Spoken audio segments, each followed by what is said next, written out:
अगर आपने सिर्फ इसलिए गोल्ड को इग्नोर किया है क्योंकि किसी यूट्यूबर ने बोला था कि गोल्ड बेकार है, आउटडेटेड है, रिटर्न नहीं देता, तो हो सकता है कि आपने अपनी सबसे बड़ी फाइनेंशियल प्रोटेक्शन को खुद ही कैंसिल कर दिया हो। याद रखना, I am talking about financial protection, not wealth.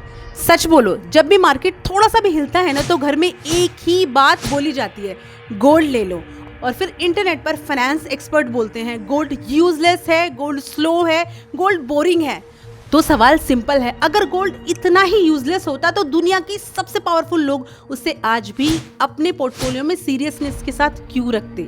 इस वीडियो के एंड तक या तो फिर तुम गोल्ड को रेस्पेक्ट देना स्टार्ट कर दोगे या फिर कभी भी ब्लाइंडली जज नहीं करोगे। आज का वीडियो गोल्ड को हाइप करने के लिए नहीं है और ना ही मैं ये बोलने वाली हूँ कि गोल्ड पक्का 2026 में 2.5 लाख यानी कि 2.5 लाख तक जाएगा। आज हम एक काम करने वाले हैं, लॉजिक, डेटा एंड हिस्ट्री के साथ समझेंगे कि गोल्ड का 2.5 लाख का नंबर फैंटेसी है या फिर सच में पॉसिबल है। और ये समझना बहुत जरूरी है क्योंकि गोल्ड की केस में गलती का कॉस्ट सिर्फ रिटर्न नहीं होता, पीस ऑफ माइंड होता है। गोल्ड को लोग गलत एक्सपेक्टेशन के साथ जज करते हैं। लोग गोल्ड से ये एक्सपेक्ट करते हैं कि वो इक्विटी से ज्यादा अच्छा बिहेव करे, लेकिन गोल्ड का काम कभी इक्विटी बनना था ही नहीं।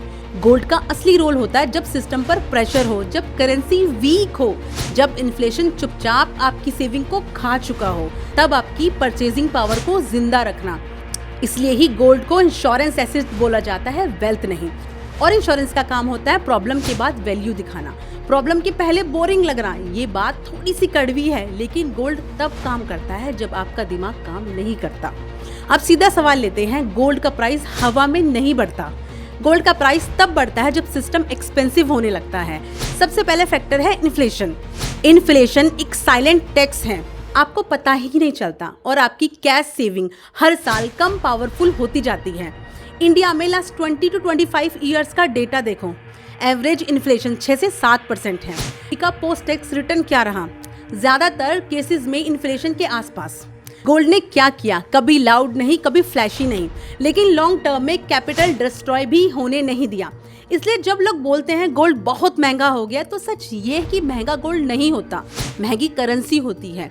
Second factor, currency pressure. India gold import करता है, डॉलर स्ट्रॉन्ग होता है, रुपी वीक होता है, गोल्ड ऑटोमेटिकली महंगा हो जाता है। ये ओपिनियन नहीं है, ये मैथ्स है। देखो, आने वाले सालों में रुपी प्रेशर में रहा तो गोल्ड का ऊपर जाना लॉजिक के साथ जस्टिफाइड है। Third factor, central banks.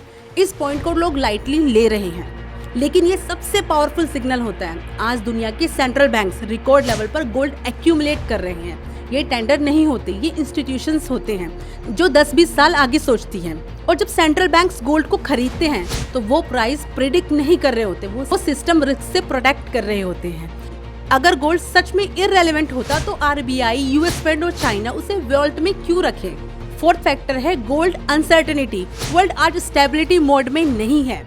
Geopolitical tension, trade Wars, currency Wars, interest rate confusion. और हिस्ट्री का एक सिंपल रूल है, जब अनसर्टेनिटी परमानेंट लगने लगे तो गोल्ड टेम्परेरी एसेट नहीं रहता। 2008 के बाद गोल्ड स्ट्रॉन्ग हुआ, 2020 के बाद गोल्ड स्ट्रॉन्ग हुआ।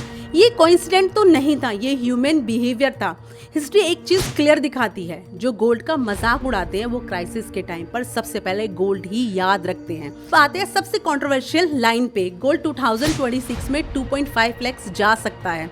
इसका मतलब ये नहीं है कि गोल्ड सीधी लाइन में ऊपर जाएगा, बीच में करेक्शंस आएंगे, पैनिक आएंगे, मीडिया बोलेगा बबल बस्ट हो गया है, और जो पेशेंस नहीं रखेंगे वो एग्जिट कर जाएगी। आई एम नॉट सेइंग कि गोल्ड पक्का 2.5 लाख जाएगा, बल्कि मैं बोल रही हूँ कि अगर 2.5 लाख जाता है ना, तो उस दिन प्रॉब्लम गोल्ड नहीं होगी, प्रॉब्लम करेंसी होगी। गोल्ड शॉर्ट टर्म में फ्रस्ट्रेट करता है, इसलिए इन्वेस्टर्स गोल्ड को हेट करते हैं। जब इक्विटी रॉकेट बनती है तो गोल्ड बोरिंग लगता है, और जब मार्केट गिरती है तो वही बोरिंग गोल्ड सबसे वैल्यूएबल एसेट्स बन जाता है। स्मार्ट इन्वेस्टर गोल्ड को ट्रेडिंग के लिए नहीं रखते, गोल्ड को प्रिपरेशन के लिए रखते हैं। अब एलोकेशन को समझ लो, मैं कभी नहीं बोलूंगी कि सब पैसा गोल्ड में डालो। स्मार्ट रेंज होती है 10 to 20% पोर्टफोलियो में गोल्ड रखो, इतना ही प्रोटेक्शन मिले, इतना नहीं कि ग्रोथ रुक जाए। गोल्ड का काम लीड करना नहीं है, बैलेंस बनाना है। इंडिया में गोल्ड सिर्फ इन्वेस्टमेंट नहीं होता, गोल्ड वो चीज होती है जो माँ बाप अपनी बेटी के लिए संभाल के रखते हैं। गोल्ड वो एसेट होता है जो इमरजेंसी में बिना परमिशन के काम आता है। इसलिए जब सिस्टम फेल होते हैं और सिस्टम हिलते हैं तो इंडियन हाउस होल्ड्स पैनिक नहीं करते, वो गोल्ड की तरफ जाते हैं और हिस्ट्री बताती है कि वो गलत नहीं होते।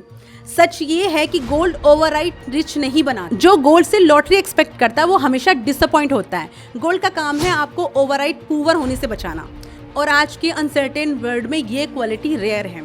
तो बात फाइनल है, गोल्ड परफेक्ट तो नहीं है, लेकिन गोल्ड इररेलेवेंट भी नहीं है। गोल्ड आपको ओवरनाइट रिच नहीं बनाता, लाइक इक्विटी समटाइम्स, लेकिन ओवरनाइट पुअर होने से भी बचाता है। आज के टाइम में प्रॉब्लम पैसा कमाने की नहीं होती, प्रॉब्लम होती है गलत जगह ट्रस्ट करने की। अगर आप चाहते हो ऐसी और वीडियोस जो हाइप क्रिएट ना करें और आपको क्लैरिटी दे, तो चैनल को सब्सक्राइब करना बिल्कुल मत भूलना और बेल आइकन जरूर प्रेस करना। मिलते हैं नेक्स्ट वीडियो में, तब तक के लिए स्टे इन्वेस्टेड।